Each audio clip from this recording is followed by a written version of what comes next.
We thank you, it's Dr. Davidson, and certainly we thank you again for being with us as we continue Series 3, A Few Minutes with Jesus. We're still in the 10th chapter of the book of Luke, and we're going to talk about a religious question. A religious question. We're in verse 25, and it reads, "One day, an expert in religious law. He stood up to test Jesus by asking him this question, 'Teacher, what should I do to inherit eternal life?' Jesus replies, 'What does the law of Moses say? How do you read it?' The man answered, 'You must love the Lord your God with all your heart, all your soul, all your strength, and all your mind, and love your neighbor as yourself.' 'Right,' Jesus told him, 'do this, and you will live.' The man wanted to justify his actions, so he asked Jesus, 'And who is my neighbor?' So let's stay with this whole thing of a religious question that's asked to Jesus. And of course, it's given that his background, he's from the religious law. Now, I happen to think that, obviously the religious leaders observed Jesus already. And I happen to think this is one of those experiences where the question that is asked is not really the question that's intended. The question that is asked, and particularly the response that is given, is not the response that was intended. This is after Jesus asked him. So let's take a look at this thing. This expert in law, he comes to Jesus, asks him what does he have to do to inherit eternal life. And of course, Jesus replied, 'What does the law of Moses say, and how do you read it?'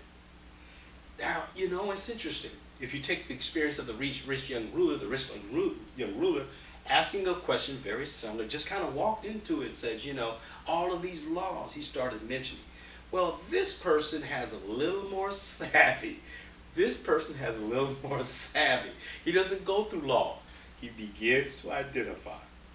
He has, and it could also be that because he's a person of religious law, he happens to realize that he's pretty close, that it's really not about the written laws like the rich young ruler. So he says this. He says, you must love your God with all your heart, all your soul, all your strength, and all your mind. Now, interesting, just as a side, in the Christ-Based Counseling Handbook, most people believe in what they call the tripartite makeup of humanity, that there are three parts, mind, body, and soul. But here, I use this text to demonstrate there's more than mind, body, and soul. There is some synergism that's also working in human functioning. We kind of share that since I'm talking about this, because look at these four parts that he explains, that all must love God. You must love the Lord your God with your heart, with your soul, your strength, and your mind. These are all four different aspects where love's resident. Jesus doesn't argue that with him. And so that's the reason why I said, well, it's more than tripartite when we look at what Jesus says about human functioning in this experience. And not only Jesus, but this fella in the law. Just add that as a side. So we're looking at this, he's on cue about love. The fact that, it's a religious question, what do I must do, from a religious person in law. But he doesn't go the direction of the rich young ruler, with all of these jots and tittles, dotting every I, crossing every T. He gets closer, talking about relationship. Right, Jesus told him, do this and you will live. But here comes the other question that was puzzling.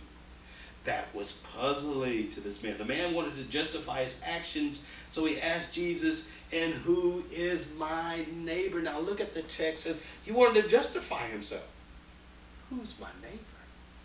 All right. Because he knows that in terms of his Jewish circle, he has been a person who's been perhaps benevolent.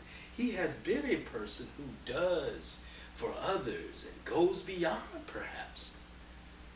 So it's a religious question. It's a narrow question that he asked. It's a narrow question that he asked. He's close